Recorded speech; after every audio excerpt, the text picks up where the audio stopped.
And we also have this fine gentleman here, Jake Greba, that makes some fine chocolates and some cannabis Magars. Jake, how are you this morning? Thanks for being here with us.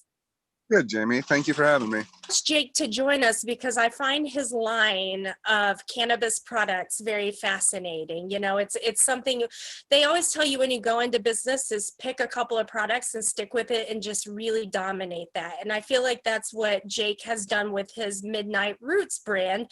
And so, Jake, really quick, tell us a little bit about your story and why cannabis. A little bit about my story and why cannabis. Okay, well, I'm pretty much a second generation grower. My father and my mother and most of the people in my family are into cannabis and have supported it and have done a lot with it in their life. So when my dad passed away, I continued on and started the brand Midnight Roots. And just like you said, Jamie, I have 11 cannabis cups and most of them are for flower, but I don't have my own license right now. I work out of somebody else's license. So I have a couple of products that I've been doing for a long time now that I've really focused on, my Midnight Bars specifically. And I am co-partners with John Carlos, who does the cannabis leaf Magars. So I focused on those two products specifically because I love chocolate and I love cigars and I love cannabis. So they all work together.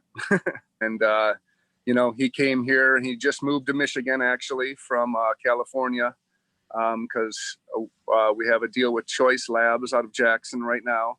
And they're helping us put out the John Carlos Magar brand and a couple of our top products, along with my Midnight Roots brand and my Midnight Bars right now. John Carlos is a very special guy and he really cares about cannabis. You know, his story is pretty interesting itself about creating a cannabis cigar brand from cannabis leaf directly and being a fourth generation Nicaraguan cigar maker himself. So he also has a pretty strong lineage in cigar making. So it's really cool for him to come to Michigan and bring that technique here. And we're the first to allow him to let it kind of loose. So thank you guys. Me being a cigar smoker, I'm intrigued. So I didn't mean to interrupt there, Jamie, but just thought. Oh, that's okay. They're amazing. They are amazing products, and you know, there's nothing like it on the market. And so, how did that connection and that partnership with John Carlos happen? Well, I have been trying to do something like what he's doing. I mean, I pursued a bunch of different styles of making a cannabis cigar. You know, I did the old Canagar method where you would take a cylindrical cigar or a cylindrical pressed cannabis around a skewer and you'd wrap wet leaves around it. I've done the tie stick method.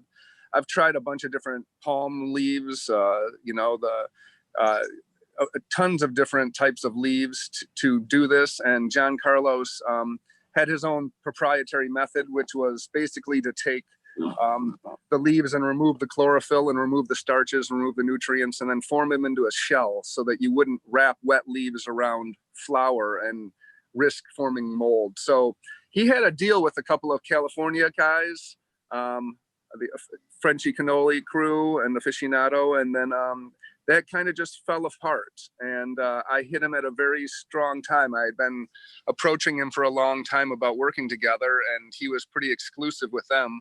And when he decided to move on to different avenues, the timing was right, and we just partnered up, and I invested in this company and then brought him here. So that's pretty much the story with that. Hand rolled, though. Hand rolled is intriguing. And the methodology that you just described about curing the leaf before using it as a wrap, very important for the health and safety of the consumer too. Yeah, exactly. We make sure we get all our leaves organic. We make sure there's no pesticides, no sprays on anything. We know our growers, and we're using directly the leaves from it too. Now we've found a way to make a different type of hemp wrap as well, but everything we do is 100% hemp, 100% cannabis, you know, plants. hemp being just the 0.03 THC or less. So none of our wraps have THC or CBD in them. So it's all about what you put in them. So, but yeah, he's a really intelligent guy, and he's been working on it for almost 12 years. And we've gotten it to that point where we think it's now ready for the world. So we're kind of excited to bring it to Michigan, being the first state to grab it. Do you know terms like, do you know the ring size and the length of the cigar? Is it more like a Macanudo or a shorter cigar? Or what is it exactly? So the current one we use, and I don't know the exact ring size, but I know what you're talking about. The current ones that we have are a Mary Slim, which is a very small, holds about 1 gram, and it would be the size of maybe a pen. And then we have a larger one. I can't say if they're Macanudos now. John Carlos would be able to follow you 100% on that. Right. But the other ones hold about 2.5 grams, and they're a little smaller, maybe the size of my thumb or my index finger. But we are coming out with a larger size, all the way up to 10 and 15 gram torpedo size Magars. So we are going to increase the line. We had, just like Jamie said, I wanted to focus on the smaller sizes and a more affordable way to hit the market, and focus on one thing without hitting 12 different products and seeing what happens. And we can't keep them in stock. They're a hit in Michigan. People really enjoy them and like them. They're better than almost any of the other wraps on the market. So it's just worked out great. We're trying to meet demand right now, which is really hard.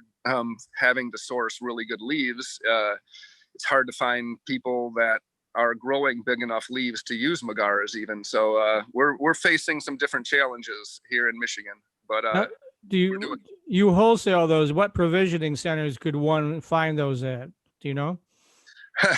Well, yeah, there's a good amount of provisioning centers out there. I mean, right now, I don't want to call out a couple, but we've had Firehouse has been really good with us. The Reef has been really good with us. Green Stem is really good.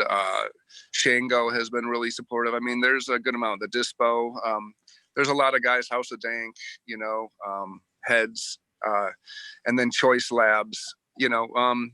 They've been really hard to get. Honestly, they've been selling out as soon as we were getting them in, and we've been trying to ration them to as many dispensaries as we can, the best we can. So if you don't have them in your local dispensary, please ask them to get them. Okay. What a great problem to have. Yes. We're finally we're pretty close to meeting our demand, but it's still getting there.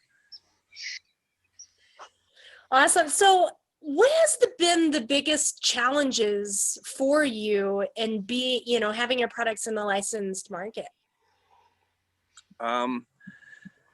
Right now, I have 2 products, right? Obviously, my edibles and the John Carlos Magars. So right now, finding really high quality cannabis that we want to put into our Magars and brand as elite and high quality, coming from a grower that grows cannabis cup winning products like myself and only likes the top shelf. That's been a chore too. And right now there's a ridiculous distillate shortage.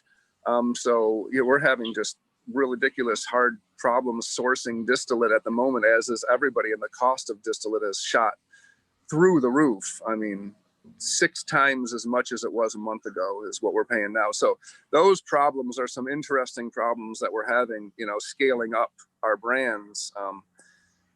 Those are some interesting problems. And that all comes from, as we know, a lot of the different issues, cutting out caregivers, the not being ready for the supply chain to be met with the current growers. But we're hoping maybe in a year it might pan out.